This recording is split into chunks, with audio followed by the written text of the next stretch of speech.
두 분 양쪽 분은 생각하실 것 같은데요. 야권은 계좌도 못 열 형편이다. 엎친 데 덮친 격으로요. 요즘은 당 내부에서 적은 외부가 아니라 내부에 있다. 총탄이 쏟아지고 있습니다. 이러다가 대표 해먹기 어렵다는 말 나올 판이던데요. 이분들이 돌아서서 그렇습니다. 함께 보시겠습니다.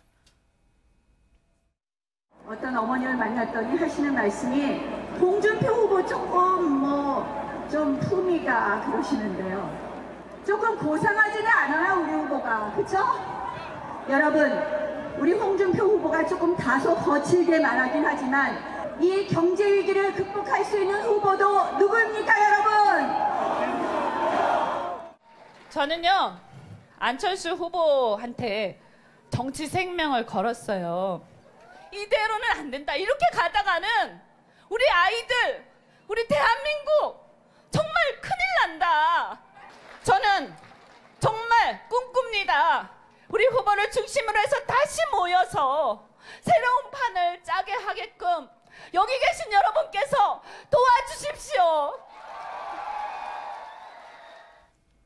정치에서는 영원한 적도 영원한 동지도 없다고 합니다만 대선 때까지만 하더라도 옆에 그렇게 함께 스탠바이미 하셨던 분들이요. 이젠 마주서서 총격을 날리고 있으니 이게 어찌 된 일입니까? 특히 나경원 의원은 왜 그러죠?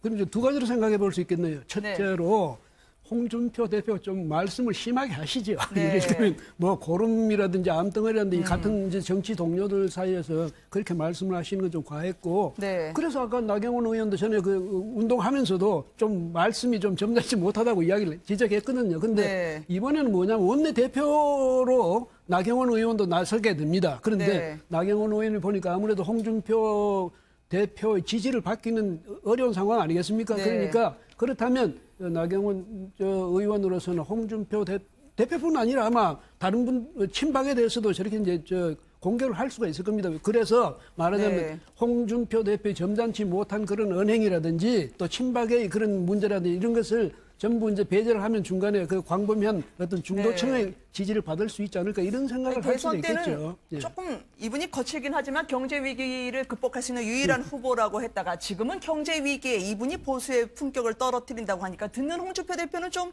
당황스러우실 것 같아요. 헛갈리기도 하고요. 기분 나쁘긴 하지만 네. 사실은 대통령 선거 때는 자당의 후보이기 때문에 대중연설을 하면서 자당 후보를 깎아내릴 수는 없는 거 아닙니까? 네. 마음에 들지 않더라도 사실은 자당 후보 당선을 위해서 열심히 노력해야 되는 상황이고 지금은 나경원 의원 같은 경우에 원내대표 경선을 지금 나올라 그러는데요. 홍준표 대표하고 가까워서 네. 득표에 별로 도움이 된다고 생각을 안 하는 거죠. 그렇군요. 그렇기 때문에 홍준표 대표를 비판을 하고 이른바 범친박 의원들이 상당히 많다고 봐야 되겠죠. 그래서 그러니까 예를 들면 친홍계, 친김무성계, 범친박계 이런 개념으로 본다면 결국은 나경원 의원은 범친박계의 지지를 받아서 원내대표에 되고 싶은 거죠. 그래서 홍준표 현재 대표하고 각을 세우는 게 아닌가 이렇게 분석이 됩니다. 이 정치는 확실히 선거만 없으면 해볼만 할 것 같은데 인간적으로 말이죠. 이 선거가 뭐길래 범친박계에 보내는 메시지로 이렇게 메시지가 달라질 수 있군요. 아니, 저는 도대체 홍준표 대표에게 사람은 누군지 모르겠어요. 뭐 어떤 사람은 바퀴벌레라 그랬다가 어떤 사람한테는 기생충이라 했다가 어떤 사람 검찰에는 뭐 충견이니 맹견이니 그랬다가 좀 지금 사람들하고 정치를 하는 거 아닙니까? 그래서 홍 대표님 저는 이제 이런 말을 듣고 있는 자유한국당 의원들한테도 제가 좀 한심했어요. 야 이런 말 듣고 가만히 있냐 했더니 이제 대체나 지금 나경원 의원이 나서서 한마디 하셨는데 저는 조금 좀 이제 사람들하고 대화하는 거였으면 좋겠다라고 생각합니다. 아니 홍준표 대표는 이 얘기를 듣고 반응이 오히려 이 말로 나왔습니다. 내 이름은 원래 홍판표였다. 많은 분들이요. 앙드레 김 선생님 이후에 본명으로 인한 새로운 충격을 받았을 텐데 물론 이것도 이주영 의원이 나 쪽에서 보면 중립으로 보이지만 무늬만 중립이지 속은 친박이다라고 얘기하는 듯 선을 그은 발언이긴 하거든요. 근데 홍판표는 원래 정치권에서는 알려진 이름이었습니까? 알고 있었죠. 그렇군요. 그러면 실제로 개명은 누구 권유로 하신 건가요? 그런데 이제 이주영 의원이 내가 그렇게 고치라 했다. 이제 이렇게 이야기했더니 거기 이제 좀 자극을 받아서 당신이 언제 그랬어? 왜냐면 옛날에 청주지검에 초임 검사로 가 있을 때 그 윤영호 그 법원장이 뭐냐면 자기 보고 당신은 판사도 아니면서 무슨 판자를 쓰느냐. 네. 이래서 같은 획수에 아마 준자로 고쳐준 것 같아요. 그래서 했는데 이주영 의원하고 전혀 상관없는데 왜 내 이름을 하는데 그렇게 이야기를 하느냐. 아마 이래서 이야기한 것 같습니다. 네. 그런데 이주영 의원이 이제 이번에 또 원내대표 나오니까 홍준표 대표로서는 또 자신의 자신이 바람직한 그런 후보는 아니다. 네. 아마 이런 게 있어서 좀 더 저렇게 이야기한 것 같은데요. 판표 네. 이름이 좀 사실은 좀 너무 각이 졌죠. 그래서 준표로 고친 건 잘한 것 같네요. 예. 아니 근데 판표나 한 표나 별로 큰 차이가 없어서요. 이 정치인 이름으로 그지 나쁘지 않을 것 같은데 개는 짖어라 기차는 간다라는 것처럼요. 오늘 일정의 종착역도 아무 말 대잔치입니다. 청년분들 참 좋아하시는 것 같아요. 홍준표 대표는 말이죠. 제가 보기엔 잘하고 있는 거 아닌가요? 네. 청년들한테, 그러니까 정치인이 아니고요. 청년들이 정치인이나 특히 대표급을 만나면 굉장히 주눅이 들 수가 있거든요. 네. 그래서 자기 주장이나 상황을 잘 얘기하기가 어려운데 네. 사실 아무 말 대잔치 해놓으면 누구든지 무슨 말이든지 다 할 수 있는 거 아니겠어요? 네. 그래서 경청하겠다는 취지이기 때문에 네. 이런 기획은 괜찮다고 봅니다. 근데 단 네. 정말 청년분들만 오시나요? 모르겠습니다. 이게 기획된 네. 것인지 아니면 뭐 그냥 자연스럽게 하는 것인지 모르겠습니다만은 제가 보기에는 홍준표 대표의 막말은요. 사실 네. 대한민국 정치의 품격을 떨어뜨린 거거든요. 네. 더군다나 평의원, 물론 의원은 아닙니다만 유력 정치인이고 대선 후보까지 했고요. 지금 제1야당의 대표거든요. 그래서 네. 말씀을 좀 가려하시는 걸 좀 해야 되지 않겠나 이런 생각이 듭니다. 근데 같은 막말로 분류되질 않길 바랄 것 같은데요. 홍 대표는 말이죠. 리오의 최고위원은 결국 고발을 당했네요. 막말 때문에 말이죠. 류여의 최고위원도 같이 말을 하시는 그 홍준표 대표께서 전에 그렇게 자꾸 그런 식으로 이야기하면 언론에도 안 써준다 뭐 이렇게 이야기할 정도로 만류할 정도로 그랬는데 저분도 아마 이제 말씀을 많이 하고 좀 뭐랄까 자극적인 말씀을 많이 하는 걸로 좀 유명하죠. 네. 그런데 이번에는 또 김정숙 여사한테 무슨 살이나 빼지 뭐 이러면서 좀 모욕적인 그런 말을 했으니까 아마 네. 그 지지층에서 고발을 한 것 같습니다. 이래저래 애물단지예요. 저격까지 겹쳐서 당대표 하기 어렵다. 홍준표 대표 시리즈를 봤습니다만 안철수 대표는 이거 어떡합니까? 지금 안철수 후보에게 정치 생명을 걸었다는 이현주 의원까지요. 이제 안 대표가 뭘 하는지 분명하지 않다고 하는데 당에서는요. 안철수 대표를 어떻게 이유식 최고위원회의 한번 꼭 들어보고 싶어요. 이게 워낙 어린아이 같은 부분이다라고 해서 만평을 보면은요. 유아가 아이가 타고 있어요라는 만평까지 나왔었거든요. 네. 혹시 만평 그거 보신 적 있으십니까? 봤습니다. 네. 그러니까 국민의당에서는요. 아기가 타고 있어요인데요. 이 박지원 의원 옆에 있는 안철수 대표를 유아처럼 해놓고요. 당에서는 그게 뭐냐라고 하면서 이유식이 등장했습니다. 저게 생후 9개월부터 먹을 수 있다는 이유식. 저게 안철수 대표를 도와주는 건지 아니면 두 번 죽이는 건지 모르겠어요. 사실 이제 풍자하려고 하는 거죠. 네. 그런데 좀 조금 과한 측면이 없지 않아 있습니다. 있는데 이제 그 정당의 최고위원께서 그 모두 발언에 본인이 꼭 그걸 하시겠다고 하니까 이제 그렇게 하게 된 건데요. 네. 사실은 그 최근의 당내 상황을 가지고 박지원 전 대표죠. 박지원 전 대표께서 이제 무슨 이유식 발언도 하고 구상유치 발언도 하고 막 이러면서 지금 이유식이 나온 건데요. 좀 과한 측면들이 있죠. 네. 있다고 보고요. 사실 구상유치에 대해서 한 말씀만 드리면 정치권에서 가장 먼저 썼던 분이 신민당의 유진산 총재입니다. 그렇죠. 그때 어떤 상황에서 썼냐면은 당시에 그 김영삼, 김대중, 이철승 이 세 분이 40대 기수론을 가지고 대통령 선거에 나온다 했을 때 구상유치라는 단어를 썼거든요. 그러면 그걸 좀 비교해 본다면 결국은 그분들이 봤을 때는 어리지만 젊지만 충분히 이겨나갈 수 있는 새로운 세대 또는 새로운 세력의 등장을 얘기하는 측면이 있거든요. 그래서 저는 그것을 좀 담담하게 받아줄 필요가 있다 이렇게 보고 있습니다. 지금 화면에서 보이지만 안철수 대표가 고개를 안 들어요. 이거 웃다가 굳은 표정이라서 저게 애매한 표정이었거든요. 더더군다나 이현주 의원까지 그렇게 총질이라고 생각할 수 있는 발언들이 있어서 말이죠.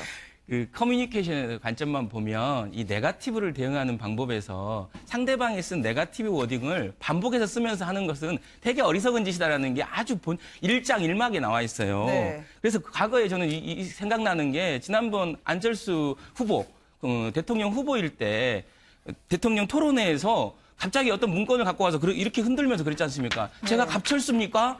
MB 아바타입니까? 했던 그 장면부터가 안철수 대통령 후보가 되게 꺾이는 시점이었거든요. 이번에도 똑같습니다. 박지원 대표가 이유식 하나 사와야 한다 뭐 이런 말 했다고 대뜸 우유 사갖고 거기서 흔들고 있는 참 저는 아니, 저 도와준다고 흔드신 거예요, 저게. 그러니까 도와준다고 흔들었는데 네. 결국은 저는 그 네거티브는 그렇게 대응하는 것이 아니다라고 좀 얘기 드리고 싶습니다. 근데 이유식을 잘 안 먹는다고 다그치지 말고 기다려주라고 하는데 그럼 정작 안철수 대표는 악이란 얘기인가요? 라는 것처럼 들릴 수 있거든요. 아니 근데 김철근 교수 지금 말씀하신 게 그 네. 재미있는데 뭐냐면 박지원 의원은 굉장히 구시대 정치인 말하자면 야, 안철수 의원은 저는 연령을 가지고 이야기합니다. 그러니까 안철수 대표는 상대적으로 신시대 정치인이 이러면 오히려 네. 아유 고맙습니다 이래도 되겠어요. 왜냐하면 박지원 의원이 그렇죠. 등발하면 지금 문제가 된 거예요. 같은 젊은 사람이 들었으면 치명적인 상처가 될 수도 있는데 너무 이제 정치권에서 아주 노련한 그러면서 사실은 세대 교체가 필요한 그런 분의 말씀이다. 이렇게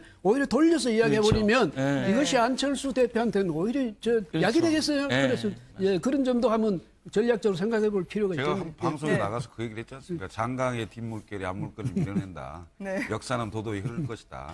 이런 겁니다. 그러니까 박지원 전 대표님도 당을 위해서 본인의 입장에서 쓴소리를 하신 건데 사실은 네.